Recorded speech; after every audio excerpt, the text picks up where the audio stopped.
இல்ல அப்ப அரசு பேருந்துகள் மீது மக்களுக்கு இருக்கக்கூடிய நம்பிக்கையை வந்து சிதைச்சு தனியாரை ஊக்குவிக்கிறதுக்காக தான் அரசு பேருந்துகளை திமுக அரசு பராமரிக்காம இருக்கு அப்படின்னு சொல்றீங்களா? நிச்சயமாக அந்த அடிப்படையில் தான் இன்றைக்கு பார்த்தீர்களானால் வால்வோ வந்து பஸ் வாங்குகிறேன் என்று சொல்கிற 20 பஸ் வாங்கியிருக்கிறாங்க.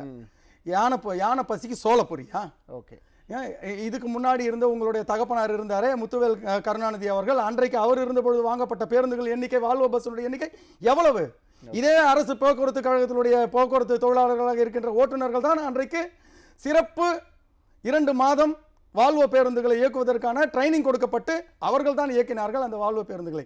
இன்றைக்கு அதே சிவசங்கரன் கேட்டால் என்ன சொல்கின்றார்? இந்த தனியார் பேருந்துகளை இயக்குவதற்கு, இந்த மின்சார பேருந்துகளை இயக்குவதற்கு இந்த ஓட்டுநர்களுக்கு சரியான போதிய அளவு திறமை இல்லை, அதனால் நாங்கள் தனியாருக்கு தருகிறோம் என்று சொல்கின்றார்.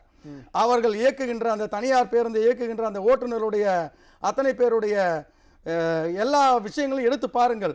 புதிதாக லைசன்ஸ் பெற்றவர்கள், பணிக்கு வந்து வண்டியை ஓட்ட தெரியாதவர்கள், நடு ரோட்டில் இருக்கின்ற சென்டர் மீடியனை கோடு என்று நினைத்துக் கொண்டு நேராக விட்டு பேருந்தை பழுதாக்கி அப்ப இந்த மாதிரி அனுபவம் இல்லாதவங்களை ஓட்டுநர் பணிக்கு நியமிச்சா அது மக்களோட உயிரோட விளையாடுற மாதிரியான விஷயம் இல்லையா? அது நிச்சயமாக அப்படித்தான் உயிரோடு விளையாடி கொண்டிருக்கிறார்கள். அன்றைக்கு நடந்த 9 பேருடைய மரணத்திற்கான காரணம் அவர் சிஎல் டிரைவர் என்று சொல்லுகின்றார்கள். நீங்கள் எடுத்து பாருங்கள். ஓகே. அதை இயக்குகின்றவர்கள் முழுமையான திறமையான ஓட்டுநரே கிடையாது.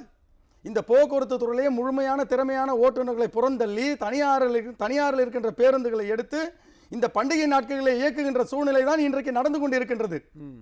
போக்குவரத்து துறையிலே நல்ல ஒரு திறமை மிக்க தொழிலாளர்களை பயன்படுத்துவதே கிடையாது.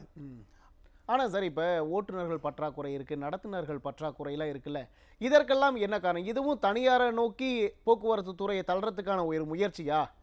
நிச்சயமா. நீங்க போக்குவரத்து பணியாளர்கள் காரணங்கள் வந்து ஒரு பணிமனையிலையும் ஒரு 160 வண்டி, 110 வண்டி, 50 வண்டி, 60 வண்டி இயக்கப்படுகிறது என்றால் அங்கே போக்குவரத்து பணியாளர்கள் பற்றாக்குறையின் காரணமாகத்தான் இந்த பேருந்துகள் இயக்கப்படவில்லை என்று தொழிலாளர்கள் மீது பழி போடுகின்ற சூழ்நிலை தான் இப்பொழுது இருக்கின்றது.